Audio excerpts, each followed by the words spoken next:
are we looking at Jokic as a top 5 player in the game? A lot of people don't, just because he hadn't had success once we got to the postseason. This guy ain't got out of the second round since he started winning MVPs. I've never seen a disconnect like this where a guy monopolizes the MVP, and yet he floats in and out of my top 5 at like 5. Yeah. He's not in almost anyone's top 3. I've never seen anything like it. This has got to be the most ridiculous take that I've ever heard about Nikola Jokic. Basically, the media is saying that Jokic is not a top 3 player, let alone a top 5 player in the league right now. Like, how is that even possible? Look, if you just do a quick Google search, you would see that Jokic is dominating the league statistically. I mean, he's number 1 when it comes to PER, offensive rating, and you can actually see his name floating around the top 5 of almost every advanced stat category. And if you're not an advanced stat kind of guy, he's almost averaging a triple-double season. And despite all this, whether it's about the numbers or the eye test, the media is still finding ways to disrespect the back-to-back MVP. I mean, with all these crazy takes on Jokic, man, it's starting to get really out of hand. See, this is just one prime example of how the media gets away with murder by disrespecting Jokic time and time again. But today, I'm going to expose them by laying out not just numbers, but also cold hard facts to counter their most outrageous arguments about the greatness of Nikola Jokic. Buckle up, guys, this one is going to get messy. Anyways, let's get the ball rolling with this guy right here. No one can deny he is an excellent player. I have not denied he is an excellent player. However, I felt last year that he was being elevated to a place a step or two above where he actually was. Instead of excellent player, he was league MVP. And I thought last year Chris Paul deserved it. Instead, Jokic got it. And then a great confluence of events. Chris Paul and Jokic play in the postseason. Chris Paul's unbelievable. They sweep the Nuggets, and Jokic gets kicked out of the final game. But I dealt with it. Guy who I thought should come in second, came in first. It happened. Nick Wright is one of those media figures that has been consistently discrediting Jokic over the years. And as you just heard, he's claiming that Chris Paul should have been the MVP 2 seasons ago. And I was like, okay. Now, he didn't stop there. No. Because he would then go on live TV and say, look at those names. Does Chris Paul fit right in probably the lower half, but the middle-ish of those names? The answer is yes. Can we agree, and I know Nuggets fans are going to get mad at me, if Nikola Jokic wins the MVP, he's the worst player to win the MVP since Dave Cowens. No. Dave Cowens? I mean, no disrespect to Dave Cowens, but come on, he really had to stoop that low just to make his point?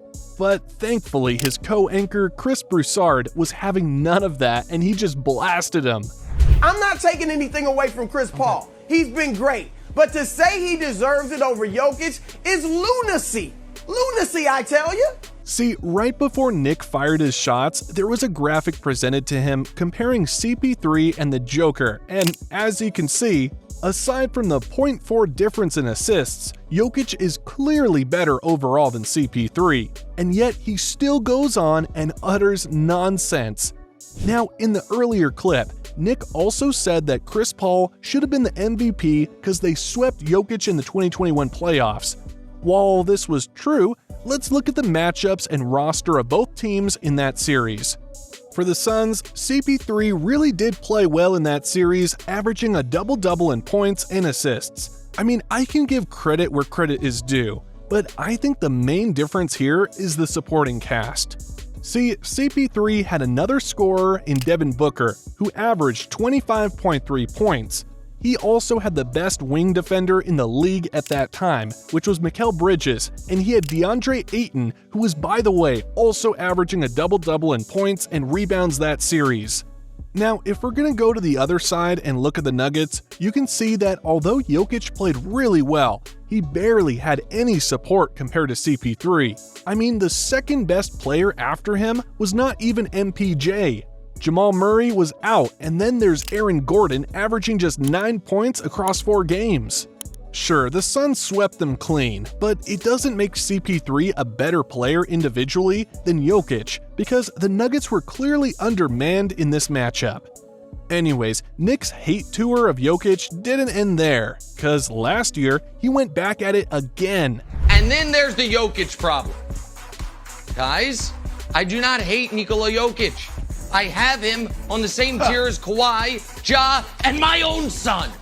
See, at first, I thought Nick changed his mind about Jokic as he put him in some pretty solid company with Ja Morant, Kawhi Leonard, and Luka Doncic. However, if we fast forward the clip, we see this.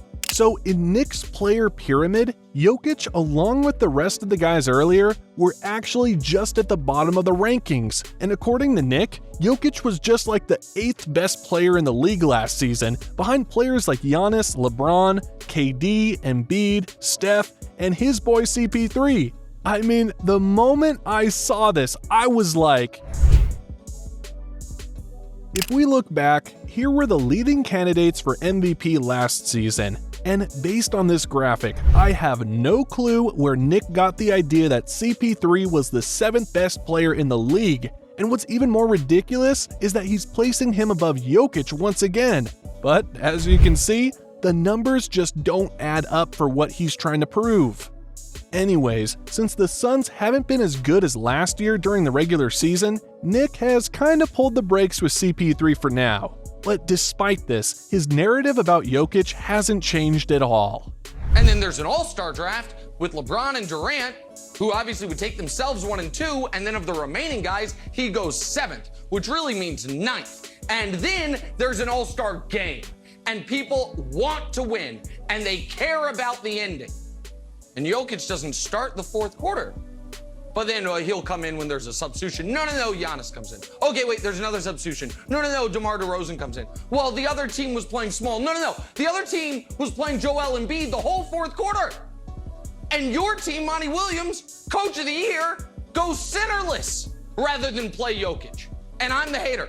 So I don't want to hear ever again that I have to talk about this guy like he's the best player in the league. So let me get this straight. The guy has already won back-to-back MVPs, and now he's actually playing better statistically than his previous MVP seasons, averaging almost a triple-double this year, while his team is sitting at the best record in the West. And here you are saying that he's the 7th, 6th, 5th best player in the league right now? I mean, I'm just done with this guy. Now, moving on here. Over the last couple of weeks, I've heard a lot of nonsense about Jokic coming from different media sources, but this one specifically has caught my attention. When I watch the games, I'm watching Jokic pass the ball, and I'm watching his guys catch and shoot, no hesitation, good or bad shot. And let me tell you one thing, conversations goes on in that locker room, and players know what their stats are. Are you sitting here and saying that the reigning 2-time league MVP, who plays for the Denver Nuggets, Nikola Jokic, is having his numbers padded? Is that what you're saying?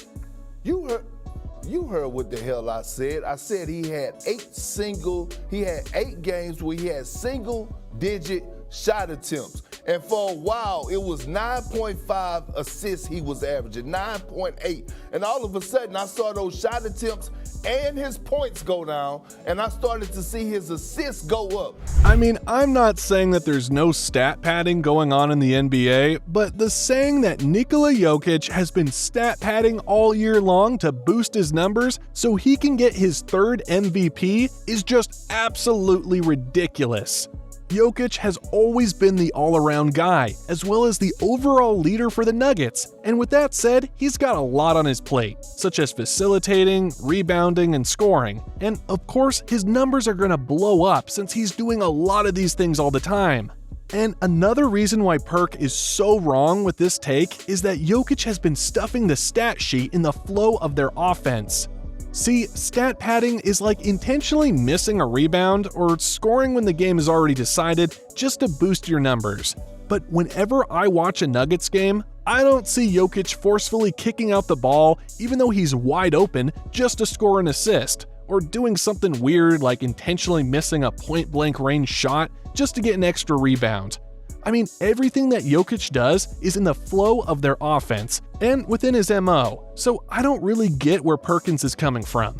And here's some more facts. The Nuggets are actually 27-2 this season whenever Jokic registers a triple-double. And regardless of whether he's stat padding on purpose or not, those triple-doubles translate to wins at the end of the day. So you can't argue that he's doing it for just personal gains. Now, to support what I just said, here's Draymond chiming in with his take on this. The whole stat padding thing, accusations that Joker has been facing, I think is ridiculous. I think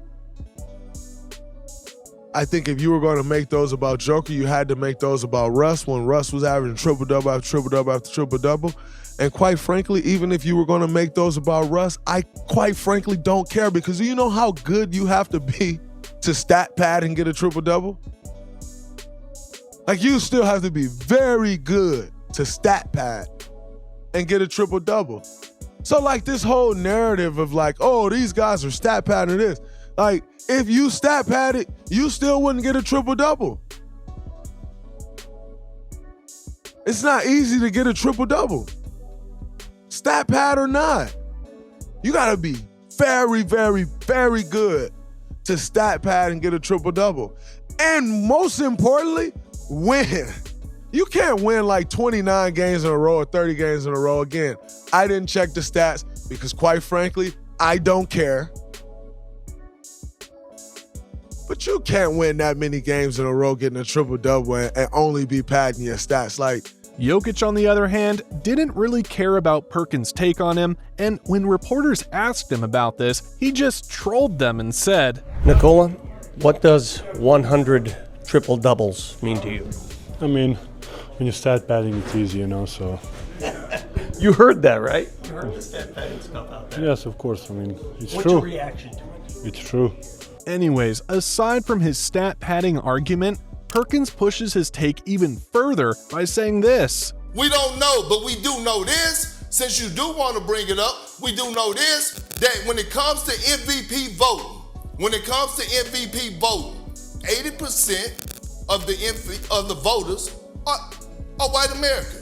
20% are others. My gosh, guys. I mean, when this argument didn't fly, Perk just used the race card in the MVP conversation out of nowhere, which I think is absolutely reckless and quite frankly dangerous. There is no room for any of that in this game that we all love. With that said, these are just some of the worst takes on one of the greatest players to ever play the game. And even though they've said a lot of bad things about Jokic, I'm pretty sure that they'll eat their words the moment he defeats the Heat and wins his first ever NBA championship.